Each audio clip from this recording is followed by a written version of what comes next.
The troops will come over to you, and you may talk to them if you wish. You may not feed the troops. He said, don't feed the troops. No. Now, what we have here is the typical weapon of the day. It is called a flintlock. It's called a flintlock because this piece of flint, striking this piece of metal, superheats this metal.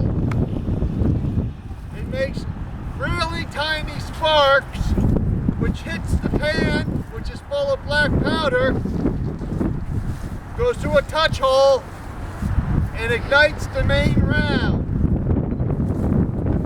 It's a very complicated system. Anybody who's used modern firearms knows how complicated this system is. But it's the best system they had. Was prior to this, they had a concoction called a matchlock, which meant you had a live burning match in the proximity of black powder. Black powder was the first explosive ever created.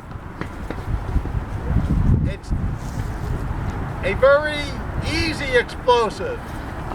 It will not go off unless you do something to it. Whereas modern explosives will. For instance, the first dynamite degraded down into nitroglycerin and has been known to explode on its own. This is the most stable of explosives. It needs you to do something to set it off. The only thing a keg of black powder will do is sit there forever. So it's the safest explosive. Got it!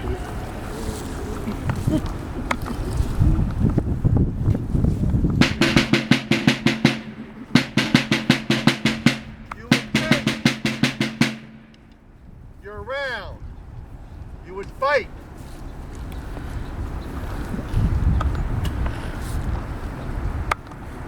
Now, if this was a real round, I would have a musket ball in my mouth. You then take the exposed powder, you pour it into the pan, you shut the pan. You know why you shut the pan? You don't shut the pan, the powder pours out. The powder pours out, the weapon don't go boom. You would then pour the powder down. Take the ball out of your mouth. Put it here. Take your ramrod out. Ram it down. You are now ready to fire. Up, fella. Take it. Up. Fire.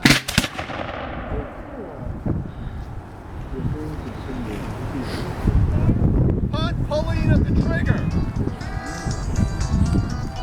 The hammer flew forward, hit the frizzen, ignited. It would hit the frizzen with such force, it sparks. The flint doesn't spark. The superheated metal being scraped off sparks. Got it?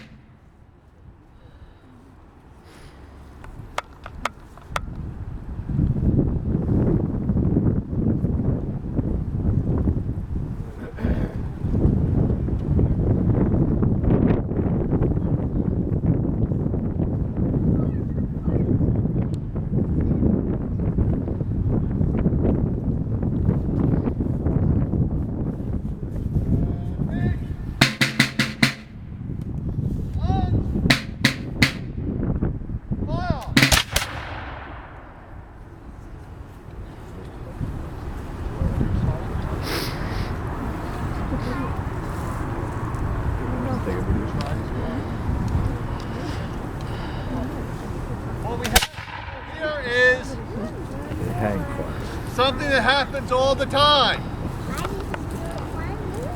It shouldn't happen to a professional soldier, but for amateurs.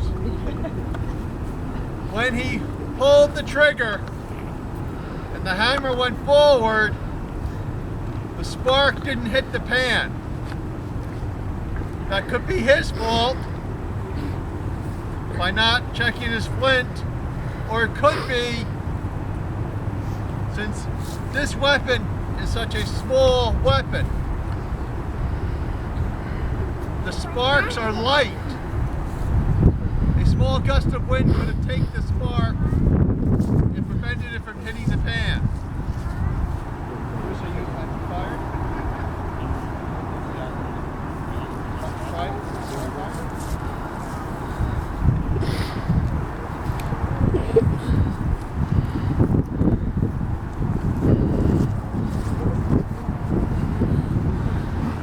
In this case, what happened is you pulled the trigger and the wind blew the powder out of the pan. I'm going to try to shoot again. This time it's shot. That's a common occurrence. Up how long?